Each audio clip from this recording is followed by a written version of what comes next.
First at 4, a face mask fight turns dangerous, then deadly as police track down a man with a knife. We just got new surveillance video. Paula.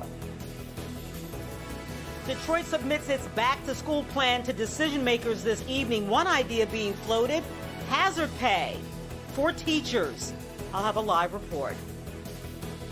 Also, Jeffrey Epstein's former girlfriend pleads not guilty to sex abuse charges. Prosecutors say she is a flight risk. Will she get bail? Ben. Karen, sunshine and a little bit of heat today, but we've got a whole lot of it in the back end of this forecast and a heat wave that could rival our last. We'll look at it all right now, first at 4. Local 4 News starts now with a breaking news alert. Good afternoon, I'm Karen Drew. First at 4, we are following breaking news about an argument over a face mask that led to a stabbing and deadly shooting in Eaton County. Take a look at where it all began. Police say the two men were arguing at the Quality Dairy in Windsor Township, and the chain of events ended over in Delta Township. State police say a man in his 70s wearing a face mask argued with a 43-year-old by the name of Sean Rice, who was not covering his face. Investigators say Rice pulled out a knife and stabbed that senior citizen, who is now hospitalized. That happened inside the Quality Dairy. Rice left and was later stopped by a sheriff's deputy in Delta Township. Now, we did just get surveillance video that shows that confrontation between the deputy and Rice. If you look on the right side of your screen, you can see Rice is out of his car and approaching the deputy, who is standing behind her vehicle. Police say he still had the knife as he walked up, and that's when she opened fire. Now we're going to stop the video right there. Rice was shot to death. Police holding a news conference right now. It is streaming on clickondetroit.com. We are gathering all the latest updated information. We'll share that with you tonight at 5. We're also following breaking news on Detroit's west side, and that is where a man and woman are hospitalized in critical condition after being shot. We're told it happened outside a senior citizen living center on West Grand Boulevard near 14th Street. Police say the two victims were just sitting in the car when someone walked up and started shooting and then drove off. Crews are on the scene now, and we will update this story at 5. We also have breaking news on the coronavirus pandemic here in Michigan. Governor Whitmer has signed a new executive order that extends her emergency and disaster declaration until August 11th. News agencies in Canada report the border between the U.S. and Canada will remain closed to non-essential travel through at least August 21st. Here's part of the reason for both of those developments. The number of new cases in Michigan continues to bounce up and down. Today, 584 new cases pushed the total over 70,000. And there have been 6 additional deaths recorded in the past 24 hours. Happening now, the Trump administration is doing a 180 on a policy regarding international students and college classes this fall. The U.S. Immigration and Customs Enforcement now says international students will not have to transfer or leave the U.S. if their school only offers online classes this fall. Universities all over the country and here in Michigan had launched legal battles to stop the policy. Activists continue to voice their concerns about classroom safety with another protest at a bus terminal. The Detroit Public School Community District kicked off in-person summer school yesterday. Buses were blocked Monday morning and protesters were back at it today. They're not sure it's safe enough for students, they say, teachers and other employees because of COVID-19.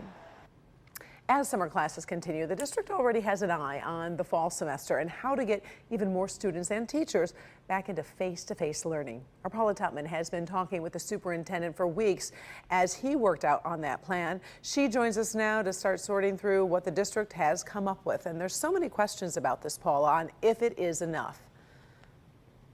Lots of questions. Not sure about all of the answers, but I can say this: if you check your calendar, we are exactly 56 days away from the start of school for Detroit students.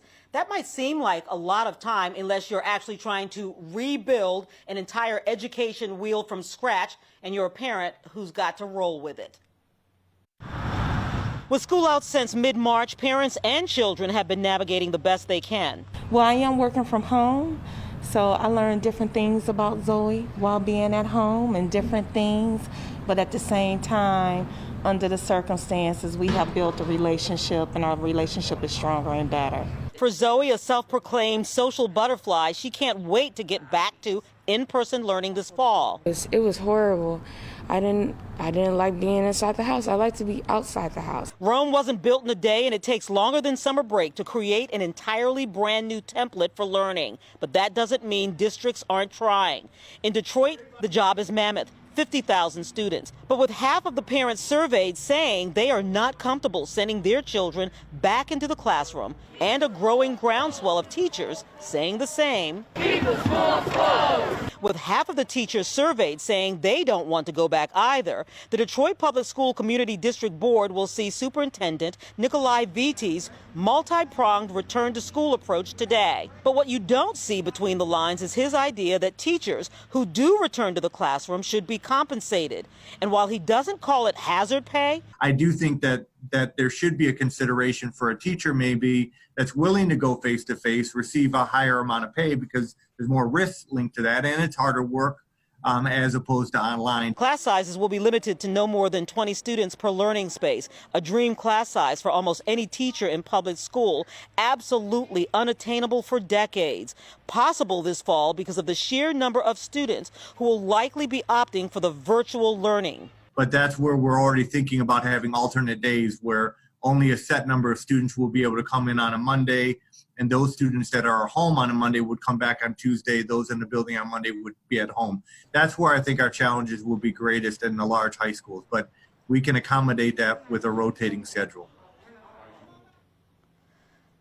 Now, we've been talking to educators and administrators and parents, but tonight, a new voice to the conversation, Detroit Federation of Teachers. We've yet to hear from them, but we do today. They weigh in on this plan being presented to the board tonight at 5:30. We will talk to them at 5, and Karen, I can tell you this. They say there are real holes and deficits in this plan.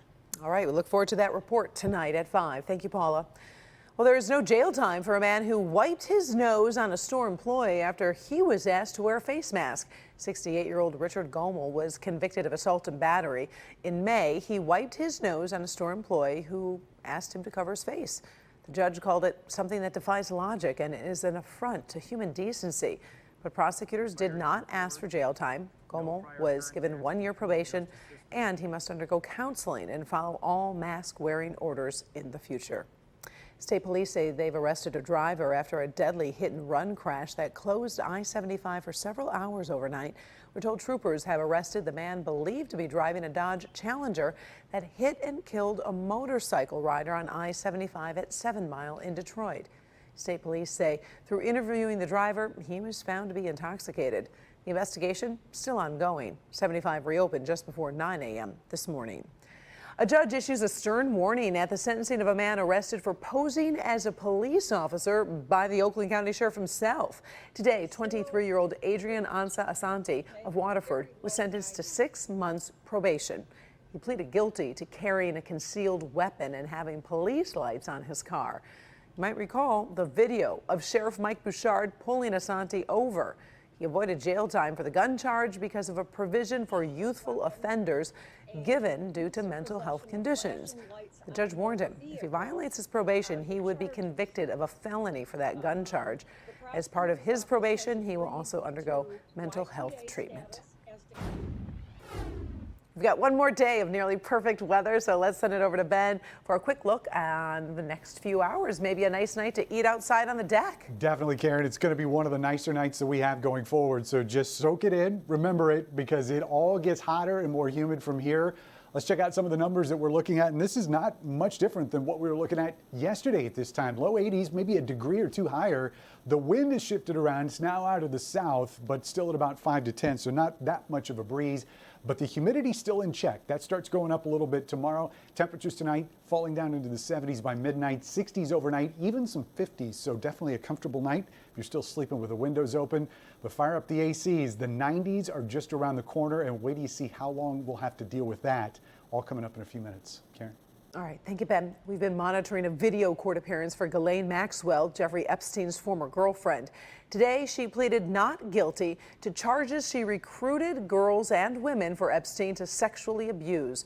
Her attorneys argue she's been targeted for blame because of Epstein's suicide, and she will fight those charges. They also proposed a $5 million bond, but prosecutors argue she is a danger to flee the country. They say she tried to hide from the FBI and even wrapped her cell phone in tinfoil to avoid detection. Late today, bond was denied. Maxwell will remain behind bars until at least July of 2021 when she goes to trial. A federal judge over in New York has said no deal to Harvey Weinstein and many of his accusers.